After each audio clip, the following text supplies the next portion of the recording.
I felt extremely compelled to do this video since I don't see any of the mainstream media covering this. And what's really important to notice is that you don't even see CNN, MSNBC, none of the so-called supposed anti-Trump media giants covering this. That's very incredible to note. That not even the ones that are supposedly anti-Trump, because that was all just political theater, none of the ones, it was all political theater to divide the country, to divide and conquer. Trump is all part of the plan. And the fact that they're not covering this further proves everything that I've said about Trump, that he's right in the middle of all of them, that he was never a Republican. He's always been a Democrat, because they're not covering. They're basically covering up for what's actually going on in the world of Donald Trump. So there was a woman, a journalist, a well-known journalist that came forward approximately 3 years ago. Her name is Jean Carroll. With accusations that Donald Trump raped her in a dressing room. And for the last over 2 years, Donald Trump has animately denied this, but has used his legal means, has gone through legal means of blocking and trying to keep this out of court as best and as long as possible. Now, all Miss Carroll has asked for to prove her case is a DNA sample, because she actually had the same situation that Monica Lewinsky had with Bill Clinton. Donald Trump just happened to leave some DNA on her dress.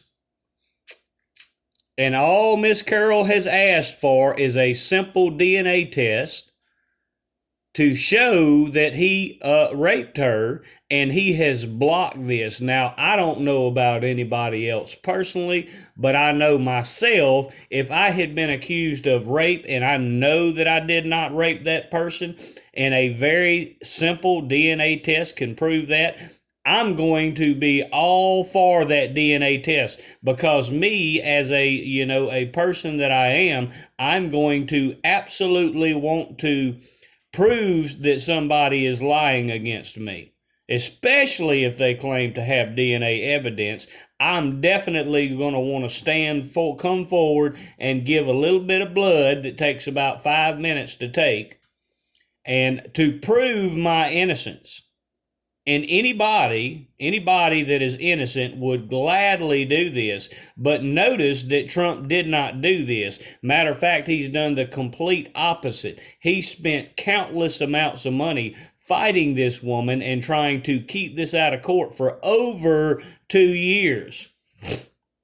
Countless amounts of money, something that a simple, very affordable DNA test could prove him innocent, if in fact he was innocent. But notice he's not done that. Instead, he spent no telling how much more trying to fight this in court. But what's important here is last week, a judge finally blocked, or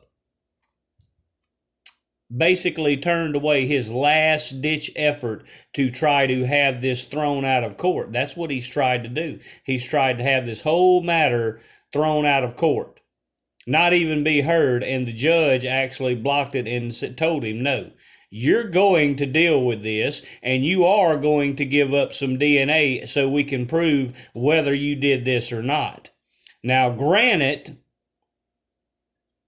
the time limit has expired for any criminal charges, but civil charges can, what's called a civil tort, can be followed through with. And this woman, of course, can sue Donald Trump for millions and millions of dollars. But what's more important here is that he will be proven to be a rapist and a liar if this turns out that he did in fact do this. And simple DNA.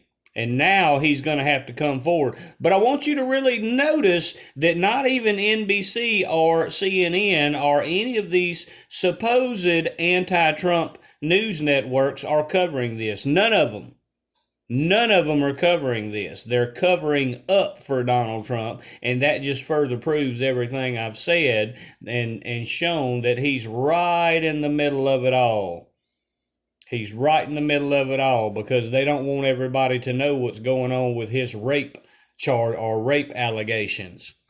And it's about to come out. Now, what's important also here to note that if this all just gets swept under the rug, that if he makes an out-of-court settlement, that means also that he did in fact do it as well. Because anybody, again, any innocent man would gladly give up DNA to prove their innocence.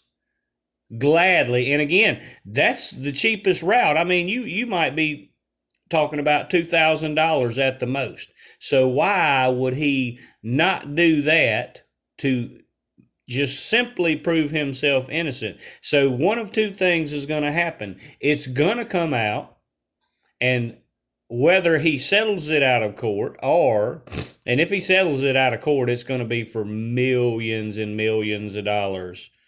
Many, many millions of dollars. Because again, this woman's reputation is on the line, and she's a public personality. She's a news journalist. So it wouldn't be settled for nickels and dimes. And of course, why would anybody give somebody millions of dollars for something they know they're innocent of and can easily prove such with probably less? And actually, if he was innocent, he would gladly do so and then in turn sue her for defamation, libel, slander, and so much more.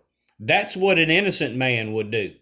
Would countersue for defamation, slander, libel, and everything imaginable.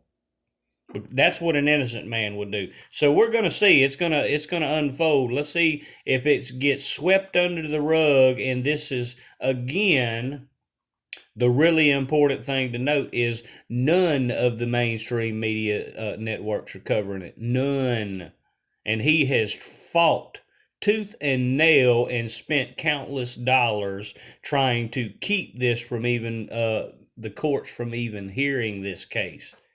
When a simple DNA test can resolve the issue, can simply prove him innocent if in fact he was innocent. But what's more credible here is if it's proven that he did in fact rape this woman and denied it, openly, publicly denied it. He even said his statement, because that's part of the suit. That's part of Miss Carroll's suit, that he claims that he made a public statement after she made her allegations. He made a public statement saying that basically defaming her, claiming she isn't even his type, basically putting her down.